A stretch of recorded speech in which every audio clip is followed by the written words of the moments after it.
Para ello le agradezco mucho a Juan Martín Pérez García, director de la Red por los Derechos de la Infancia en nuestro país, que nos acompaña hoy para hablar acerca de estos temas. Mi querido Juan Martín, ¿cómo estás? Te saludo con gusto.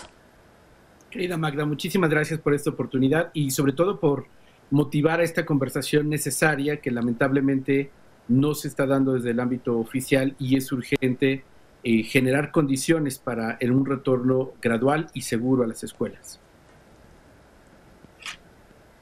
Fíjate que nos dices, es urgente, pero ya es tiempo de regresar a clases de forma presencial. Juan Martín, te lo pregunto porque, bueno, la semana pasada fuimos testigos de este llamado que hacía también la Asociación Nacional de Escuelas Particulares, ¿no? En donde mencionaban que a partir del 1 de marzo se iba a buscar la forma de regresar a las aulas de forma presencial.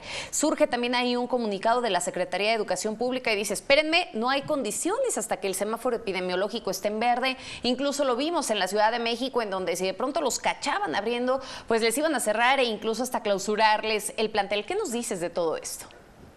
Mira, Magda, es muy importante dimensionarlo en varios apartados. Uno, que tiene que ver esencialmente con el desarrollo metabólico cognitivo de niños, niñas y adolescentes. Como has referido, estamos ya próximos a cumplir un año del cierre de escuelas y se ha reducido el movimiento físico, se ha reducido la interacción y esto está afectando y estamos viviendo una crisis de aprendizaje.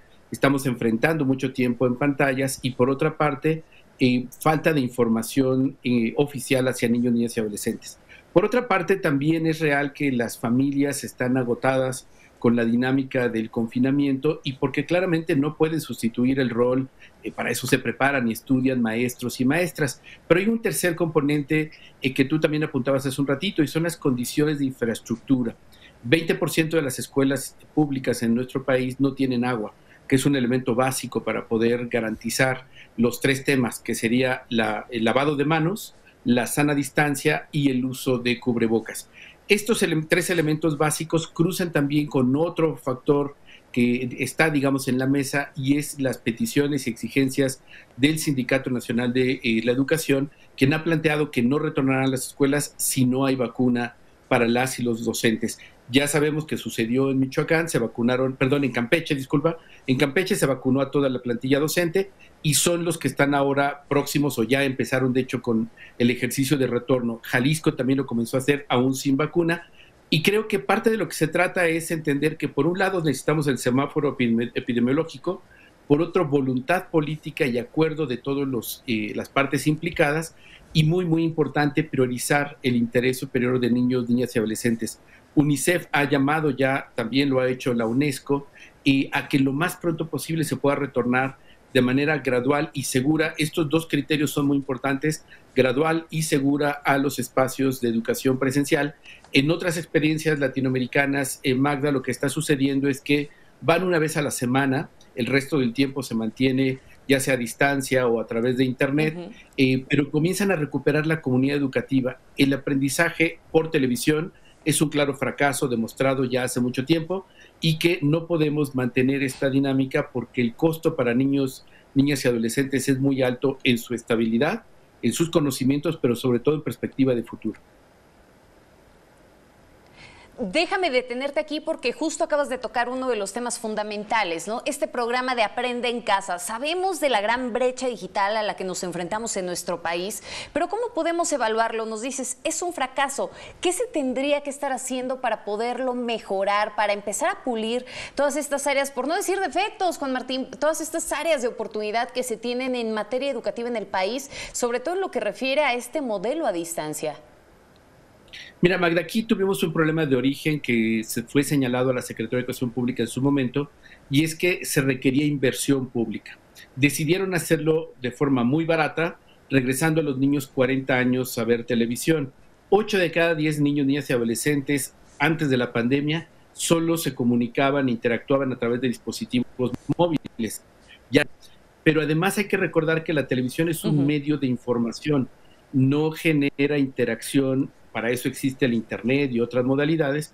Y otros países en América Latina optaron, por ejemplo, Bolivia suspendió todo el ciclo escolar pasado para prepararse y regresar con un modelo híbrido que significa conectividad para los segmentos más excluidos, por supuesto también apoyo con televisión y radio, materiales impresos, pero sobre todo partieron desde la comunidad educativa, para que más bien fuera cada comunidad educativa la que decidiera qué recursos utilizaba para mantenerse en el proceso de aprendizaje. Ecuador, por ejemplo, amplió normativamente la posibilidad de reconocer incluso la escuela en casa, es decir, que familias, pequeños grupos de familias se reunieran, contrataran maestros o maestras por su cuenta y sus estudios están siendo reconocidos. Países con más pobres, digamos como República Dominicana, que es una isla, también hizo una pausa, preparó primero a todo el personal docente y permitió que las escuelas privadas que tenían mejores condiciones iniciaran no con valor curricular, sino solo de reforzamiento, y ahora están arrancando más o menos al paralelo, mezclando televisión, radio y sobre todo ponderando Internet. La clave de la educación está en el Internet porque es ahí donde se da el conocimiento interactivo. Tristemente, nuestro país se ha autoengañado, particularmente la Secretaría de Educación Pública, haciéndose creer, y nadie más lo está acompañando, que este sistema de televisión está siendo exitoso.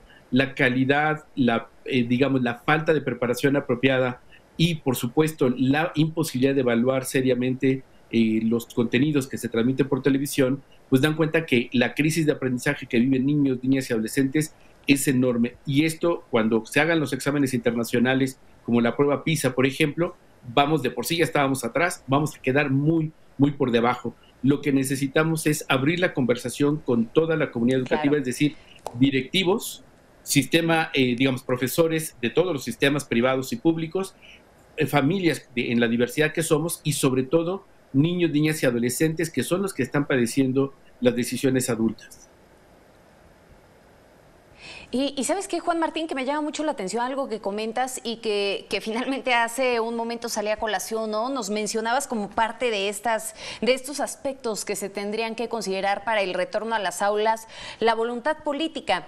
Me acuerdo que cuando se hacía este anuncio, todavía estaba Esteban Moctezuma al frente de la Secretaría de Educación, mencionaba que, bueno, uno de los factores esenciales para el retorno a clases, pues iba a ser el hecho de que no hubiera nada de contagios, y en aquel entonces todavía se hablaba de los municipios de La Esperanza, ¿recuerdas?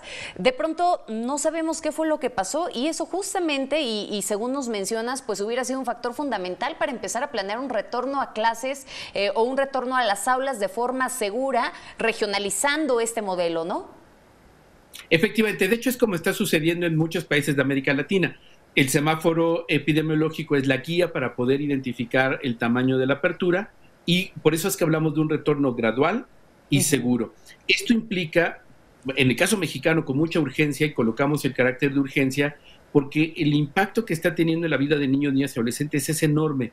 Hay retrasos en el aprendizaje por un tema de encierro, hay retraso también en habilidades sociales, hay una disminución de la talla y del peso, y esto va a tener una implicación muy, muy grave ahora que regresen a la interacción parcial en el sistema educativo. Vamos a tener que prepararnos para ello, pero sobre todo es fundamental que esto se dé en el marco de una política pública. De otra manera, corremos el riesgo de arranques como los de la Asociación Nacional de Escuelas Particulares, que en la desesperación económica anunciaron la apertura. Creemos que no es pertinente hacerlo de esa manera, necesitamos hacerlo de forma articulada, encontrando los puntos de consenso y colocando el interés superior de la niñez por delante. De otra manera, cualquier iniciativa, ya sea de las autoridades o de alguno de los actores, ya sea escuelas particulares u otros, no van a tener ninguna perspectiva. Creo que hay que mirar la experiencia de Campeche y Jalisco que ahora están arrancando. Necesitamos reconocer que es un tema de prioridad y esta voluntad política se requiere. Confiamos que la nueva secretaria de Educación, la profesora Delfina, pueda tener otra mirada, sobre todo que supere el autoengaño y que facilite el diálogo para escuchar a expertos, expertas y sobre todo la urgencia que tienen niños, niñas y adolescentes de retornar gradualmente y de forma segura, pues, a la interacción que significa la educación.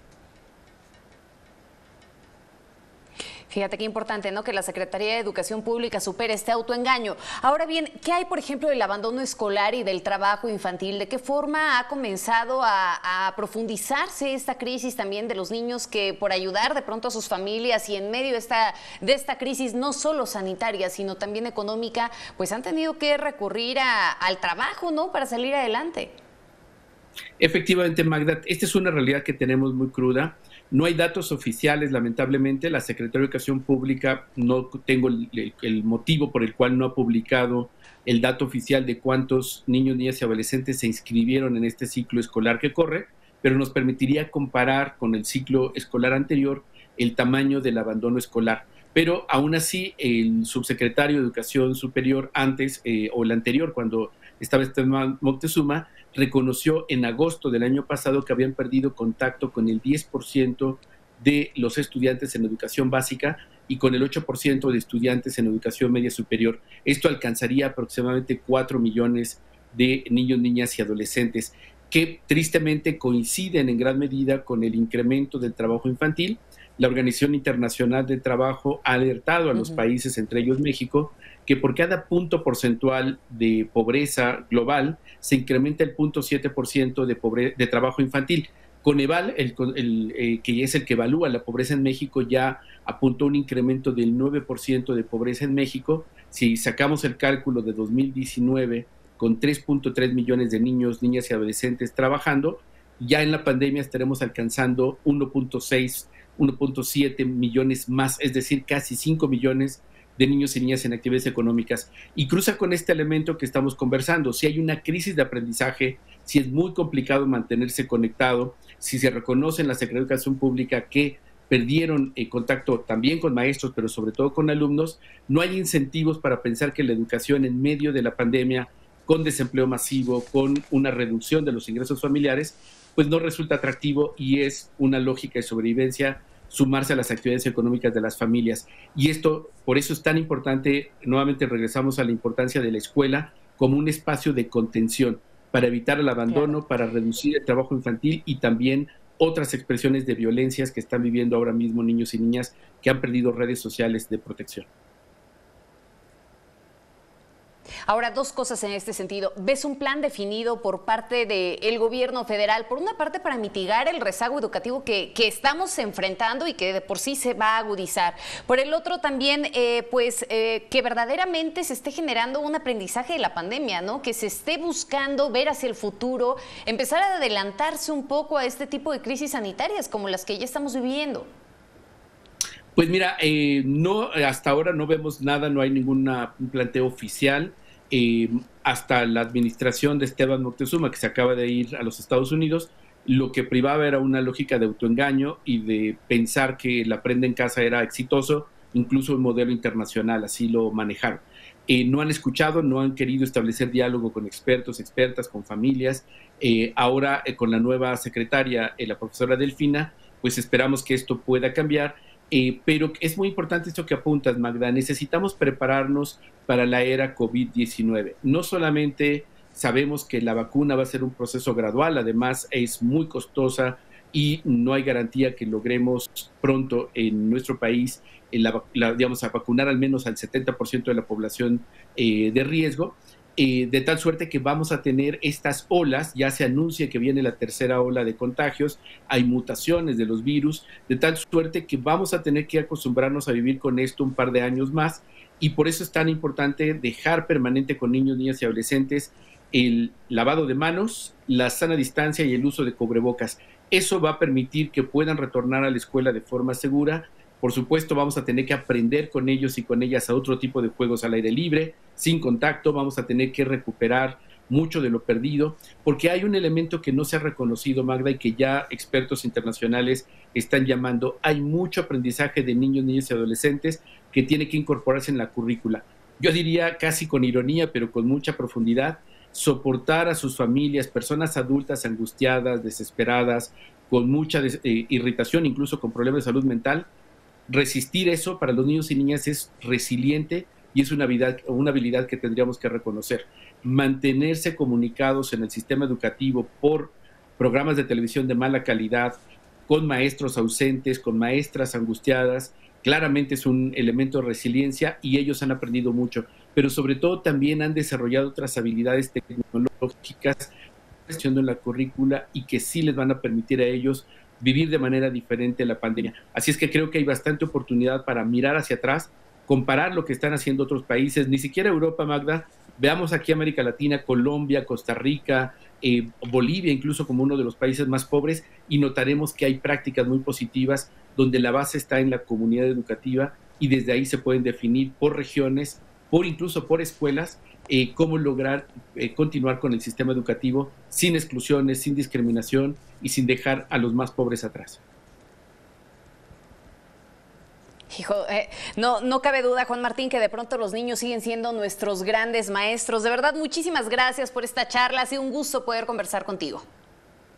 Gracias, querida Magda. Te mando un fuerte abrazo.